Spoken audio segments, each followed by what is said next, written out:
Hello everyone, welcome back to my YouTube channel. In this lecture, we will cover diverticular diseases of the GIT. Again, this is very important topic for the preparation of step 1 and step 2 and also for the medical school exams. Okay, so I will divide my lecture into three parts. We will talk about diverticular disease of the esophagus, which is Zenker's diverticulum. Then we will talk about the diverticular disease of the small intestine, which is Meckel's diverticulum. And third, we will talk about the diverticular disease of the colon. Okay, so we'll cover the esophagus, diverticular disease in the esophagus, then small intestine, and then colon. Okay, but I'm using first aid, and I will start my lecture with the diverticular disease of the colon. Okay, so what is diverticulum? First, it is very important to understand what is diverticulum. The diverticulum is basically it is a blind pouch protruding from the alimentary tract and that communicates with the lumen of the gut. Okay, for your convenience, I will show the diagram here. A diagram. Okay, you can see here this is an outpouching from the alimentary tract, and that outpouching is also connected to the lumen of the gut. Okay, this is the simple definition of diverticulum. Now,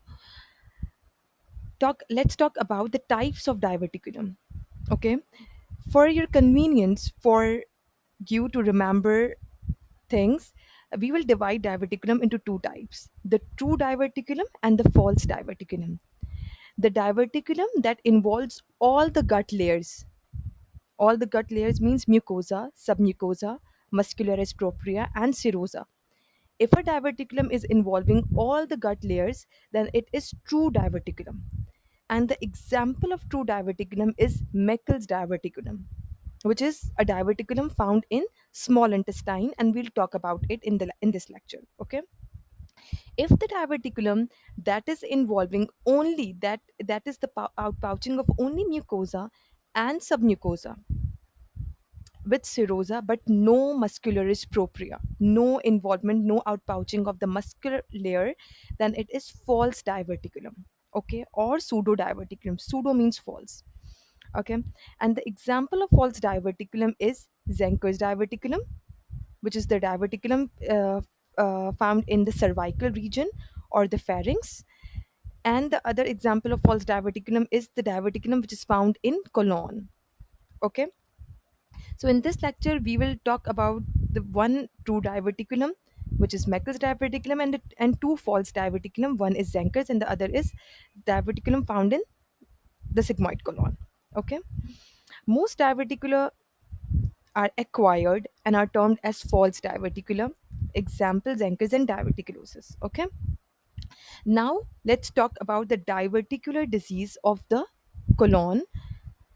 Many false diverticula of the colon. So I've already told you that the diverticular disease that is found in the colon is a false diverticulum.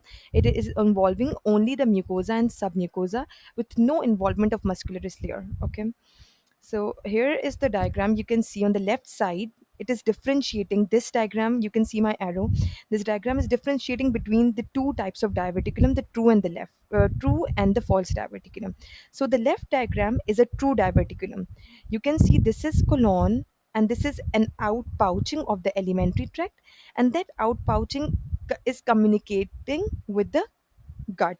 Okay, and this outpouching is involving mucosa, submucosa, muscularis layer, and serosa. So it is a true diverticulum. On the other hand, on the right side, you can see a diverticulum that is involving mucosa, submucosa, and serosa with no involvement of muscularis layer is a false diverticulum. This is very easy diagram, and this diagram can make things a lot easier, will clear all the concepts. It is very important diagram. Okay, now let's talk about the diverticulosis, which is found in the colon and most commonly sigmoid colon. And we know that colon has how many parts? The ascending colon, which is found on the right side, transverse colon, and the descending colon on the left side, and then sigmoid colon. Why it is called sigmoid colon? It is S shaped. Okay, you can Google the parts of colon and you can see where the particular part is. So sigmoid colon, descending colon, and the sigmoid colon are on the left side. Okay, so why am I emphasizing that they are on the left side? Because the patient will come when the patient will present to your office and he's an older patient and complaining of a pain on the left side. So you should remember, you should think about diverticulosis of the sigmoid colon. Okay, usually the pain is on the left side because it is mostly involving the sigmoid colon. Okay, so it is very common disease. In 50% of the people, it is found above the age of 60. So if an older patient above the age of 40, 50 is coming to your office with a complaint of left-sided lower abdominal pain or vomiting or rectal bleeding, you can think about diverticulosis. But we will talk about this later. Okay, how the diverticulosis is formed in the colon, in the sigmoid colon? It is because of the increased intraluminal pressure. When we take a less fiber diet, or we take a diet that is high in red meat, low in fiber, that can increase the intraluminal pressure. Increase intraluminal pressure or the weakness, focal weakness in the colonic wall can lead to formation of diverticulum. Okay, now what are the risk factors? As I've already mentioned, that a diet that is low in fiber, a diet that is high in fat, a diet that is high in red meat, okay, obesity, age, these all are the risk factors for the diverticulosis. Okay, now diverticular disease is divided into three types. First is asymptomatic. Okay, when the patient has a diverticulosis outpouching of the colon, but he or she does not have any kind of symptoms, this is asymptomatic. Number second, the patient could have diverticular bleeding. Okay, and mostly in the diverticulosis, patient present with the painless hematochezia. What is painless hematochezia in the diverticular bleeding? Okay, what is painless hematochezia? Painless, the patient will not have any pain. Or hematochezia means bright red blood will be present in the stool. Okay, and that the patient is will be passing bright red blood in the stool but with no pain. Okay, and the third type is diverticulitis. So it is uh, on the basis of level of complication, we can say that the patient can be asymptomatic in the first category. With when we do the colonoscopy, or we do this any kind of scan, we see that the patient has diverticulosis. Diverticulums are present in the colon, but the patient is not complaining of any symptoms. So the patient could be asymptomatic, or the patient could have diverticular bleeding with and present with the painless hematochezia. And third, the patient could have a very severe type, or patient could be present in the emergency department with the severe pain, severe left lower quadrant pain, which is diverticulitis because of the inflammation of the diverticulum. Okay, now here I also want to clear the difference between hematochezia and melena. So melena is melena is a dark black stools. Okay, and if a patient has melena, you should think about upper GI bleed. Melena is usually seen in upper GI bleeding, okay, which is dark black stools. When the patient has dark red stools, bright red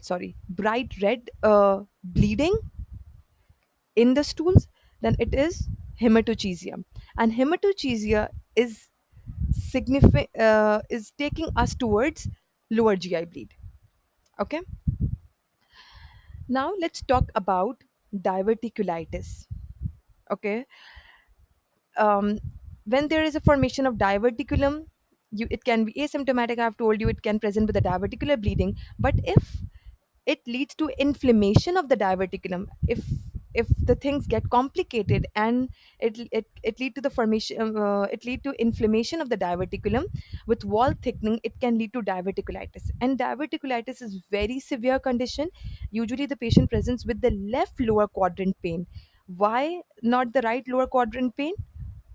Because it is usually involving the sigmoid colon, and sigmoid colon is on the left side. So patient will present with the left lower quadrant pain, with fever, okay, because of the pain, and leukocytosis. Leukocytosis means increased WBC count in the blood. Okay, now here I also want to talk about one very important thing,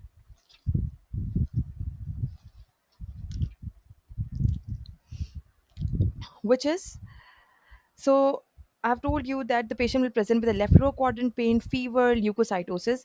So an old age patient above the age of 40 presenting with left lower quadrant pain and fever, and he's telling you in the history that he takes a low fiber diet or a diet that is high in red meat, or he can say that he's in the previous week he was having uh, he was passing bright red blood in the stools. So you should think about diverticulitis or diverticulosis. Okay, now how we diagnose diverticular disease. First, very important thing and the very basic thing is history. You can make the differential diagnosis on the basis of history. Second, we'll do the CBC, complete blood count. Okay, and that complete blood count will show leukocytosis, because this is an infection. Inflammation leads to infection of the colon. So infection, whenever there is an infection, there will be an increased count of WBCs in the blood.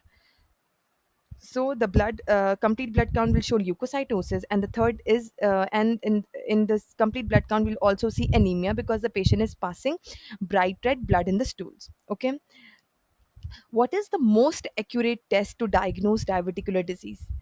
The most accurate test, or the test that provides the definitive diagnosis, is colonoscopy. But colonoscopy should be avoided in the active diverticular disease, because when we do the colonoscopy, it can cause perforation. It increases the risk of perforation. So it is contraindicated. Again, I'm repeating that colonoscopy is contraindicated in active diverticulitis because of the complication. What complication? Because it can cause perforation of the gut. And then the patient can present with the peritonitis, which is again a very severe complication, and patient usually presents in the ER with these kinds of complaint. Okay, so most accurate is colonoscopy, but should be avoided in the active diverticular disease. So, what is the best test in active diverticular disease, in active diverticulitis? If the if the colonoscopy is contraindicated, then what we should do in the active diverticulitis to diagnose diverticulitis?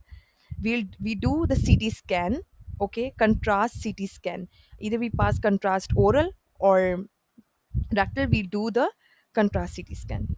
Okay, and the contrast CT scan may also may reveal inflammation or abscess. Okay, so in the active diverticulitis, I'm again repeating, the best test of choice is CT scan, not colonoscopy. Okay, yeah, we will do colonoscopy, but after that active diverticulitis gets resolved. Okay, now let's talk about complications. That diverticulitis, what could be the complications of this diverticulitis? First and very important is, because it is an outpouching, it can lead to the formation of fistulas. There could be enterovesical fistula between the colon and bladder. Okay, and the patient can present with pneumoturia, um, air in the urine, or patient can present with stool in the urine. Okay, enteral fistula or enterovaginal fistula. If there is an enterovaginal fistula, then feces can fecal discharge can be seen from the vagina. Okay, so fistula is very important complication. Second is abscess. Okay, because of the outpouching, the food particles get trapped, and when food particles get trapped, it can lead to the formation of abscess formation. Okay. Third, because of bowel wall edema. I've already talked about bowel wall edema, and in the previous lecture we have talked about Crohn's disease and ulcerative colitis, and I've talked about how how the bowel wall edema can lead to obstruction, so you can go and check there for to clear your concepts. Okay, so bowel wall edema can lead to obstruction and fissure formation in stenosis.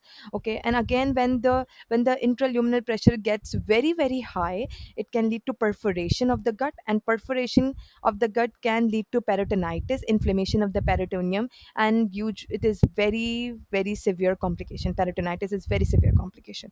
Okay, and I've already talked about hematochezia, which is bright red blood in the stool. Now, let's talk about the treatment. Usually, when the patient has diverticulosis and the patient is asymptomatic, if the patient is asymptomatic, uncomplicated diverticulosis, we just do the routine follow up, and we recommend patient to take high fiber diet or fiber supplements, and we encourage him to increase water intake, remain hydrate, and reduce the red meat in food. If the patient is presenting with a diverticular bleeding only, which is hematochezia, which usually it stops spontaneously. If not, then we can we can do the hemostasis by colonoscopy, or we can do angiography with embolization or surgery. Third, if the patient has diverticulitis, which usually the patient is presenting in the ER, and it is very severe, first we'll do nil per oral, NPO. We'll do the bowel. We will ask patient to do bowel rest. Do not take anything from the mouth, which we called NPO. Okay. Then we will pass nasogastric tube to remove excess food particles or excess fluid from the gut. Okay. Third, we will um, give patients broad spectrum intravenous broad spectrum antibiotics, and we'll hospitalize the patient if there is evidence of peritonitis or systemic signs of infection, if there is infection in the blood, because patient needs intravenous antibiotics. Okay. And if there is a perforation of the gut, then we'll do the surgical resection of the diseased bowel. The part of the bowel that is involved, we will remove that part of the bowel and through with the surgery. Okay. Now, see here, this A diagram is showing diverticulosis. Second diagram is, it is a CT scan transfer, which is showing the transverse section of the colon. Here you can see the red arrows, which are again showing diverticulosis, and here in the C you can see thickening of the bowel wall. Again, it is a CT scan. Okay. Now let's talk about Zenker's diverticulum, which is the diverticular disease of the pharynx, or we can say or esophagus or pharynx. Usually it is in the pharynx. Okay, so it is pharyngo, also called pharyngoesophageal false diverticulum. Okay, it is also a false diverticulum because it is involving mucosa and submucosa with no involvement of muscularis layer. Okay, esophageal dysmotility causes herniation of the mucosal tissue at an area of weakness between thyropharyngeal and the cricopharyngeal parts of the inferior pharyngeal constrictor muscle. So look at this diagram on the right side. This will make things easier for you. You can see the oblique muscle. This is thyropharyngeus muscle. Second is a transverse muscle. You can see is a cricopharyngeus muscle. When there is esophageal dysmotility, there is the formation of a triangle called Killian triangle. Okay, and through this triangle, herniation of the mucosa and submucosa occurs, outpouching occurs, and this is called Zenker's diverticulum. Okay, but again, it is very important to remember which muscles, between which muscles the outpouching is forming. The outpouching is between the thyropharyngeal and cricopharyngeal parts of the inferior pharyngeal constrictor muscle. Okay, so now How the patient will present to you. The presenting symptoms will be dysphagia, that means difficulty in swallowing, obstruction, when the patient is there is a signs of obstruction in the chest, okay, gurgling or aspiration, foul breath or halitosis, and a neck mass. Most commonly it is also seen in the older patients. Okay, a diagram is very important. It is on the posterior side of the esophagus, posterior side of the pharynx. Okay, so this is Zenker's diverticulum. How we diagnose Zenker's diverticulum? With the barium swallow that will show the outpouching. If the patient is symptomatic, then we'll do the surgical resection of the diverticulum. Okay, now let's talk about Meckel's diverticulum, which is the diverticulum found in the small intestine. Again, it's very important. Yeah. This is the only true diverticulum. True diverticulum means involving mucosa, submucosa, and the muscularis layer. Okay. How the Meckel's diverticulum is formed? Meckel's diverticulum is formed due to the failure of omphallomesenteric or vitelline duct to obliterate. Omphallomesenteric duct, or the vital, also called the vitelline duct. If omphallomesenteric or vitelline duct does not obliterate, it can lead to the formation of Meckel's diverticulum. Okay, here it is a true diverticulum. For Meckel's diverticulum, you should remember the rule of two. What is rule of two? This diverticulum, look at the diagram on the left side. This diverticulum is 2 inches long. Rule of two. I'm talking about the rule of two. Diverticulum is 2 inches long. It occurs in the 2% of the population. It is 2 feet from the ileocecal valve. Okay. 2 times more common in boys than in the girls. And it is usually present at the age of 2, and it has two types of ectopic tissue.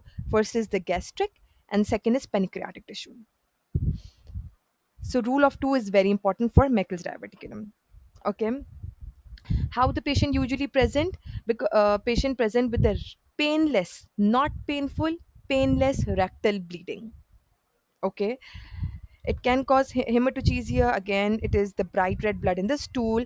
Melena, I've already talked about, is very less common because melena is usually seen in the upper GI bleed. Patient will have a right lower quadrant pain, not the left lower quadrant pain, because small intestine is usually on the right side. Intersusception could be the complication, which is telescoping of one segment of the bowel into the another segment, because Meckel's diverticulum can act as a lead point. I will talk about this lead point and intersusception in the next lecture. Volvulus, again, uh, volvulus is obstruction of the gut, okay, near the terminal ileum. So how we diagnose Meckel's diverticulum? We do Meckel scintigraphy or technetium 99 per tacnitate scan, also called Meckel scan or Meckel scintigraphy. You should remember all the names because they can give you alternate names in the scenarios. Okay, for the uptake by heterotopic gastric tissue. So why the patient is presenting in Meckel's diverticulum? Why the patient is presenting with the rectal, with the painless rectal bleeding? Because there is in the Meckel's diverticulum there is an ectopic gastric tissue, and when there is an ectopic gastric tissue, it can lead to ulceration, and ulceration then lead to bleeding. Usually, it is painless bleeding. Okay. Now, how we treat, again, surgical resection of the diverticulum. Look at this diagram on the right side. Let me zoom in this for you.